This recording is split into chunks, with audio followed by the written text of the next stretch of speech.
لديك سلطة على عقلك وليس على الأحداث الخارجية. أدرك هذا وستجد القوة. ماركوس أوريليوس: تخيل أنك واقف على حافة الفشل. لقد جربت كل شيء، لكن الأبواب لا تزال مغلقة. الشعور بالعجز يحيط بك من كل جانب، وكأن العالم كله ضدك.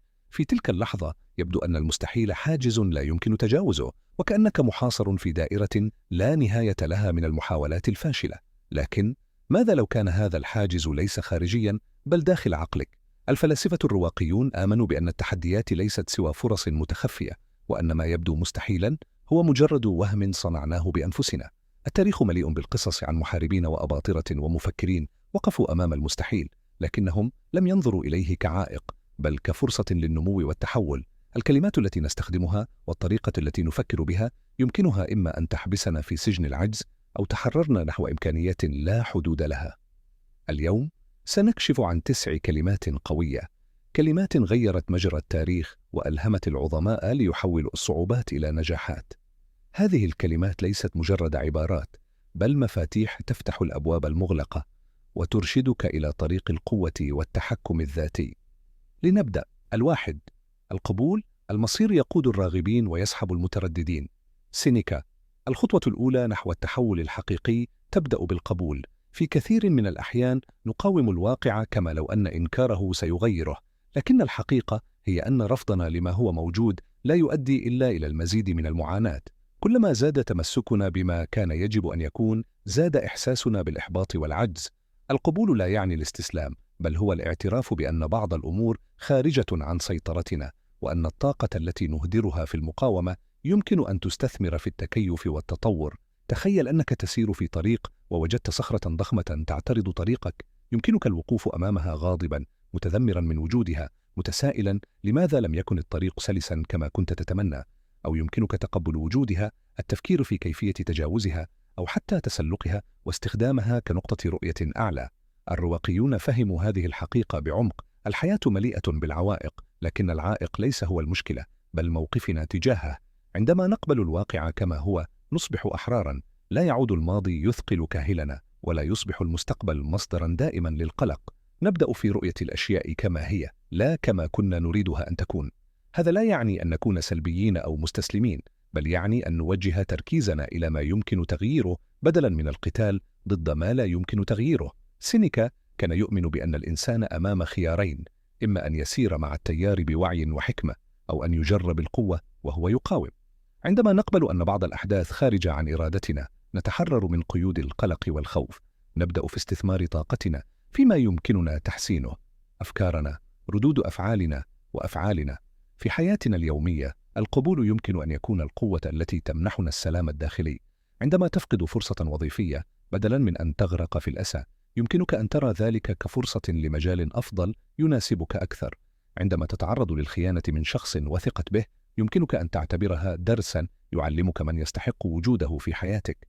الرواقيون لم يكونوا مجرد فلاسفة، بل كانوا محاربين للحياة. يفهمون أن الألم والمعاناة ليست بسبب ما يحدث، بل بسبب الطريقة التي نختار أن نراها بها. القبول هو أول خطوة نحو الحرية، لأنه بمجرد أن تتوقف عن مقاومة ما لا تستطيع تغييره، تصبح أقوى في تغيير ما تستطيع. الانضباط. لا تضيع المزيد من الوقت في الجدال حول ما يجب أن يكون عليه الرجل الصالح، بل كن واحداً. ماركوس أوريليوس: الانضباط هو الجسر الذي يربط بين الفكر والفعل. كثير من الناس لا يفشلون بسبب نقص الموهبة، بل لأنهم يفتقرون إلى الاستمرارية. الأفكار العظيمة وحدها لا تصنع النجاح، بل التنفيذ المستمر هو الذي يحدد المصير. الرواقيون فهموا هذه الحقيقة بعمق. العظمة ليست نتيجة لحظات إلهام عابرة، بل هي نتاج عادات صغيرة تتراكم بمرور الوقت حتى تصبح جزءاً من جوهر الإنسان. تخيل محارباً يتدرب يومياً، حتى في الأيام التي يشعر فيها بالإرهاق أو الإحباط. هو يعلم أن قوته لا تأتي من ضربة واحدة بالسيف، بل من آلاف الضربات التي سبقتها. هكذا هي الحياة. الانضباط هو أن تفعل ما يجب عليك فعله، حتى عندما لا تشعر بالرغبة في ذلك. الرواقيون لم يعتمدوا على الدافع، لأنهم أدركوا أن المشاعر تتغير، لكن العادات تبقى. ماركوس أوريليوس لم يكن فقط إمبراطوراً، بل كان رجلاً يدرك أن القيادة تتطلب الانضباط الذاتي قبل كل شيء. كان يستيقظ مبكراً كل يوم، يكتب تأملاته، يمارس ضبط النفس، ولا يسمح لرغباته اللحظية بأن تسيطر عليه.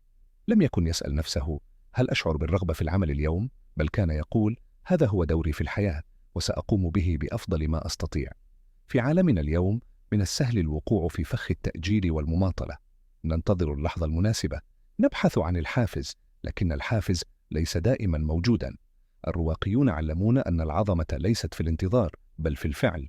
كل خطوة صغيرة نحو هدفك، حتى لو كانت غير مثالية، أفضل من انتظار الظروف المثالية التي قد لا تأتي أبدا. الانضباط ليس قيدا، بل هو الحرية الحقيقية. عندما تسيطر على نفسك تصبح سيد مصيرك. عندما تلتزم بعادات يومية قوية تصبح التحديات أقل صعوبة، وتصبح الأهداف التي بدت مستحيلة في الماضي مجرد محطات على طريق النجاح. إذا كنت تريد أن تصبح أفضل، لا تضيع وقتك في التفكير فيما يجب أن يكون عليه الإنسان الجيد. كن ذلك الإنسان من خلال أفعالك اليومية. لا تنتظر الغد لتبدأ، لأن العظمة تبنى الآن، في اللحظة التي تقرر فيها أن تكون منضبطاً بغض النظر عن الظروف. ثالثاً، العقل. إذا لم يكن الأمر صائباً فلا تفعله، وإذا لم يكن صحيحاً فلا تقله. ماركوس أوريليوس. في لحظات الشك اجعل العقل هو دليلك. المشاعر عابرة ومتقلبة، وقد تقودنا إلى قرارات نندم عليها لاحقاً، لكن العقل حين يكون هادئاً ومتزناً يمنحنا القدرة على رؤية الأمور بوضوح. الرواقيون علمونا أن نميز بين ما يمكننا السيطرة عليه وما هو خارج عن إرادتنا، لأن ذلك هو مفتاح الحكمة والراحة الداخلية. كم مرة سمحت لغضبك بأن يقرر عنك؟ كم مرة دفعتك العاطفة إلى قول شيء لم تكن تعنيه حقا؟ الحياة مليئة بالمواقف التي تختبر صبرنا وتدفعنا إلى ردود فعل سريعة، لكن الرواقي يرى الأمور بمنظور مختلف. بدلا من أن يكون عبدا لمشاعره يستخدم عقله ليزن الأمور بحكمة. تخيل قائدا عسكريا في ساحة المعركة، حيث كل قرار قد يكون مسألة حياة أو موت. إذا سمح للخوف أو الغضب بالتحكم فيه فسوف يرتكب أخطاء قاتلة، لكن إن استخدم العقل والتفكير الهادئ فسيتمكن من اتخاذ القرارات الصائبة حتى في أحلك الظروف. هكذا يجب أن نكون في حياتنا اليومية. نواجه الصعوبات ليس بالعاطفة المنفلتة، بل بالحكمة والتفكير المتزن. ماركوس أوريليوس لم يكن مجرد إمبراطور، بل كان فيلسوفا يعلم أن الإنسان يخطئ حين يترك عواطفه تتحكم فيه. كان يسأل نفسه دائما: هل هذا الفعل صائب؟ هل هذا القول صحيح؟ لم يكن ينجرف وراء الأهواء، بل كان يسترشد بالعقل والمنطق. وهذا هو جوهر الفلسفة الرواقية: ألا نسمح لمشاعرنا أن تسيطر علينا، بل أن نكون أسياد أنفسنا من خلال الحكمة. عندما تواجه قراراً صعباً توقف واسأل نفسك: هل هذا في نطاق سيطرتي؟ هل هذا الفعل يتوافق مع مبادئي؟ إذا كان الجواب لا، فاتركه. لا تسمح للأشياء التي لا يمكنك التحكم بها أن تستهلك طاقتك. بدلاً من ذلك ركز على ما تستطيع تغييره، وتعامل مع الحياة بعقل هادئ كما يفعل الحكيم. القوة الحقيقية لا تكمن في الهيمنة أو القوة الجسدية، بل في السيطرة على النفس.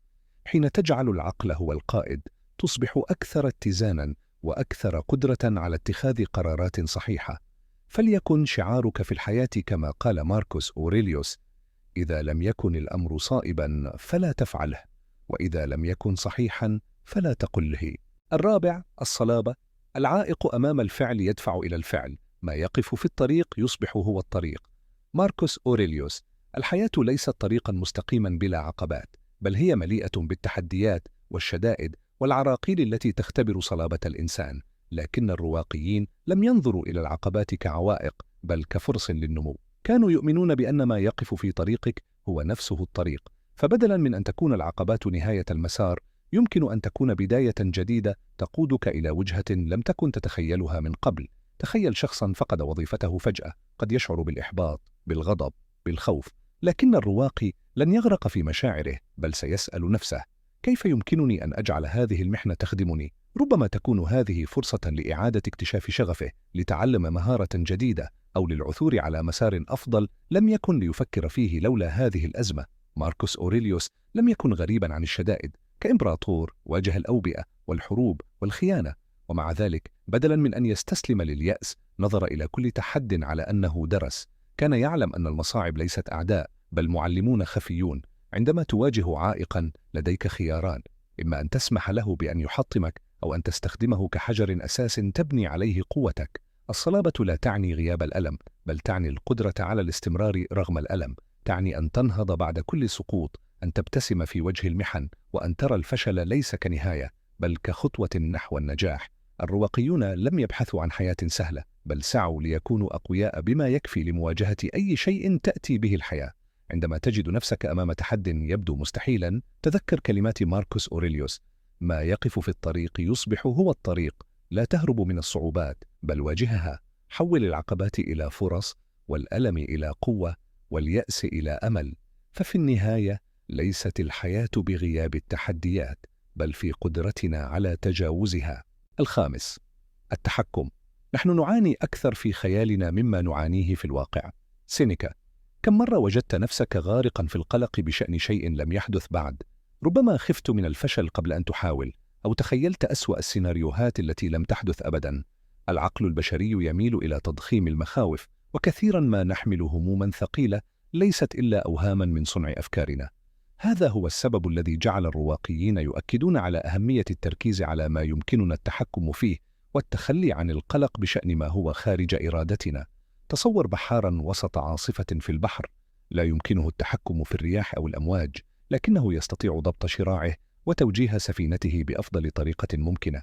هكذا هي الحياة، مليئة بعوامل لا نملك السيطرة عليها، ولكن ما نستطيع التحكم فيه هو رد فعلنا تجاهها. قد لا يمكنك التحكم في سلوك الآخرين، لكن يمكنك التحكم في استجابتك. قد لا يمكنك منع الأزمات، لكن يمكنك الاستعداد لها والتعامل معها بحكمة. سينيكا كان يرى أن أغلب معاناة الإنسان تأتي من توقعاته المبالغ فيها، وليس من الواقع نفسه. نحن نخاف من الفشل أكثر مما نعاني من الفشل الفعلي. نخشى الألم قبل أن نشعر به، لكن عندما ندرك أن معظم هذه المخاوف مجرد خيال، نصبح أحرارا من قيود القلق غير الضروري. الرواقيون مارسوا هذا المبدأ من خلال التمرين العقلي المعروف باسم التصور السلبي، حيث يتخيلون أسوأ السيناريوهات، ثم يدركون أن حتى أسوأ ما يمكن أن يحدث ليس كارثيا كما يظنون. إحدى الطرق الفعالة لممارسة التحكم هي سؤال نفسك دائما: هل هذا الأمر في نطاق سيطرتي أم لا؟ إذا كان في نطاق سيطرتك، فافعل ما يمكنك فعله لتحسينه، وإذا لم يكن كذلك فتقبله ودعه يمضي. هذه العقلية تمنحك راحة داخلية عظيمة، لأنها تمنعك من إهدار طاقتك على أشياء لا يمكنك تغييرها. عندما تجد نفسك قلقا أو خائفا، توقف للحظة واسأل نفسك: هل هذا الخوف حقيقي أم مجرد خيال؟ هل يمكنني تغيير هذا الأمر أم أنه خارج إرادتي؟ تذكر أن السلام الداخلي لا يأتي من التحكم في العالم، بل من التحكم في أفكارك وردود أفعالك. السادس، الامتنان. لا تنغمس في أحلام امتلاك ما ليس لديك، بل احسب أعظم النعم التي تمتلكها بالفعل. ماركوس أوريليوس: تخيل أنك تستيقظ غدا وقد اختفى كل شيء في حياتك، ثم يبدأ كل شيء بالعودة تدريجيا: أحباؤك، صحتك، منزلك، وحتى أبسط الأشياء مثل ضوء الشمس أو نسيم الصباح. كيف ستشعر حينها؟ هذا هو جوهر الامتنان، أن تدرك النعم التي تحيط بك قبل أن تفقدها. غالبا ما يقع الإنسان في فخ التفكير في النقص، في التركيز على ما ينقصه بدلا من تقدير ما لديه بالفعل. نريد المزيد من المال، المزيد من الفرص، المزيد من النجاح، لكن الرواقيين أدركوا أن السعادة ليست في امتلاك المزيد، بل في تقدير ما هو موجود بالفعل. ماركوس أوريليوس كان يدعو إلى التأمل في النعم اليومية، حتى لا تتحول إلى أشياء مسلم بها لا نلاحظ قيمتها إلا عند فقدانها. الامتنان ليس مجرد شعور، بل هو ممارسة يومية. عندما تغير منظورك من "لماذا لا أملك هذا الشيء" إلى "أنا ممتن لما لدي الآن", فإن حياتك تبدأ في التحول. ما كنت تعتبره يوما ما مستحيلا يصبح في متناول يدك، لأنك تدرك أنك تملك بالفعل كل الأدوات التي تحتاجها للمضي قدما. الامتنان يفتح الأبواب التي كانت تبدو مغلقة، لأنه يحررك من عقلية النقص ويدخلك في حالة من الوفرة. تأمل في الفلاسفة الرواقيين الذين عانوا من النفي، الفقر، وحتى العبودية، ومع ذلك وجدوا السلام الداخلي في الامتنان. سينيكا كان من أثرى رجال روما، لكنه فقد كل ثروته فجأة، ومع ذلك لم يتحطم، لأنه لم يكن متعلقا بما فقده، بل كان ممتنا لما بقي لديه: عقله، حكمته، وتجربته. لتمارس الامتنان، ابدأ بكتابة 3 أشياء يوميا تشعر بالامتنان لها مهما كانت صغيرة. قد يكون الأمر بسيطا مثل كوب قهوة دافئ، أو محادثة مع صديق أو حتى القدرة على التنفس بحرية. هذا التمرين البسيط يعيد برمجة عقلك ليرى الخير في حياتك بدلاً من التركيز على النقص. عندما تدرب نفسك على الامتنان، ستجد أن المستحيل يبدأ في التلاشي، لأنك لم تعد محاصراً في دائرة التمني، بل أصبحت تعيش اللحظة مستمتعاً بكل نعمة تملكها، مدركاً أن لديك بالفعل ما يكفي للمضي قدماً. 7. التركيز. كن مثل الصخرة التي تستمر الأمواج في الاصطدام بها، إنها تبقى ثابتة لا تتحرك. ماركوس أوريليوس: تخيل بحاراً وسط عاصفة هائجة، الرياح تعصف من كل اتجاه والأمواج تضرب بقوة. إذا فقد تركيزه للحظة واحدة سينحرف عن مساره أو يغرق تماماً، لكن إذا ظل متمسكاً بدفته ناظراً إلى النجمة التي ترشده، فإنه سيصل إلى وجهته رغم كل العواصف. هكذا هو التركيز في الحياة. في عالم اليوم تغمرنا المشتتات من كل جانب: الرسائل، وسائل التواصل، الضوضاء المستمرة من الخارج والداخل. من السهل أن تتنقل بين فكرة وأخرى، بين مهمة وأخرى، دون أن تحقق أي شيء جوهري. لكن الرواقيين أدركوا أن القوة الحقيقية تأتي من القدرة على توجيه انتباهك نحو ما يهم فقط، دون أن تتأثر بضجيج العالم. ماركوس أوريليوس كان إمبراطوراً، رجلاً مسؤولاً عن مصير أمة، لكنه لم يسمح للفوضى الخارجية بأن تزعزع سلامه الداخلي. كان يكتب في تأملاته عن أهمية التركيز على ما يمكن التحكم فيه وتجاهل ما هو خارج إرادتك. لم يكن يسمح للقلق بشأن المستقبل أو ندم الماضي بأن يسرق منه الحاضر. التركيز ليس مجرد مهارة، بل هو ممارسة يومية تحتاج إلى انضباط ذهني. إذا كنت تشتت انتباهك بسهولة، اسأل نفسك: ما هو الشيء الوحيد الذي إذا ركزت عليه اليوم سيجعل كل شيء آخر أسهل أو غير ضروري؟ حدد هذا الهدف ووجه طاقتك نحوه. التاريخ مليء بأمثلة لأشخاص حققوا العظمة بفضل قدرتهم على التركيز. سينيكا: رغم كونه مستشاراً سياسياً، لم يكن يسمح للسياسة أن تبعده عن فلسفته. كان يخصص وقتاً يومياً للتأمل والكتابة، مدركاً أن وضوح الفكر يأتي من العزلة والتركيز العميق. لتقوية تركيزك، حاول أن تبدأ يومك بدون هاتف. امنح نفسك وقتاً هادئاً للتفكير. وضع قائمة ب3 أولويات رئيسية تريد تحقيقها. خلال اليوم، عندما تشعر بأن المشتتات تجرك بعيداً، توقف للحظة واسأل نفسك: هل هذا يخدمني أم يستهلكني؟ عندما تصبح مثل الصخرة التي لا تحركها الأمواج، ستدرك أن العالم الخارجي لا يستطيع التحكم بك، بل أنت من يحدد مصيرك من خلال قوة تركيزك. 8. الانفصال. من يخاف الموت لن يفعل أبداً شيئاً يستحق رجلاً حياً. سينيكا: تخيل محارباً يدخل ساحة المعركة لكنه خائف من السقوط، متردد في الهجوم، متشبث بالحياة إلى حد الشلل. مثل هذا الرجل لن يحقق النصر أبداً لأنه أسير خوفه. هكذا هي الحياة، كلما تعلقت بشيء بشدة زاد خوفك من فقدانه وزادت معاناتك. الرواقيون أدركوا أن الحرية الحقيقية لا تأتي من السيطرة على العالم، بل من التحرر منه. الانفصال لا يعني اللامبالاة، بل يعني أن تعيش الحياة بكل قوتك دون أن تصبح عبداً لنتائجها. سينيكا كان رجل دولة ومستشاراً إمبراطورياً، لكنه لم يسمح للسلطة بأن تسيطر على روحه. كان يعلم أن المال، المكانة، النجاح كلها أمور زائلة، ولا يجب أن تحدد قيمته الذاتية. إذا كنت مرتبطاً بشدة برأي الآخرين، فستعيش حياة مليئة بالقلق. إذا كنت مهووساً بالنجاح، فستكون دائماً خائفاً من الفشل. لكن عندما تدرك أن هذه الأشياء خارج سيطرتك وتقبلها كما هي، ستشعر بحرية لم تختبرها من قبل. ماركوس أوريليوس كتب في تأملاته: عندما تستيقظ في الصباح قل لنفسك: اليوم سأواجه الجحود، الخيانة، الغرور، الجهل، ولكن لا شيء من هذا يستطيع إيذائي إن لم أسمح له. هذا هو جوهر الانفصال، أن تدرك أن الأحداث الخارجية لا تستطيع أن تلمسك إلا إذا سمحت لها بذلك. لكن كيف تطبق الانفصال في حياتك اليومية؟ ابدأ بوعي بسيط. اسأل نفسك: هل هذا الشيء الذي أقلق عليه الآن ضمن سيطرتي؟ إذا كان الجواب لا، حرر نفسك منه. ذكر نفسك أن الفشل مجرد تجربة، وأن النجاح مجرد مرحلة، وأن كل شيء يتغير، فلا داعي للتمسك به بجنون. الأسطورة تحكي عن رجل فقير سأل فيلسوفا: كيف أكون سعيدا؟ فأجابه: ألق بكل مخاوفك وستكون حرا. فالحرية ليست غياب القيود الخارجية، بل غياب القيود الداخلية التي نصنعها بأنفسنا.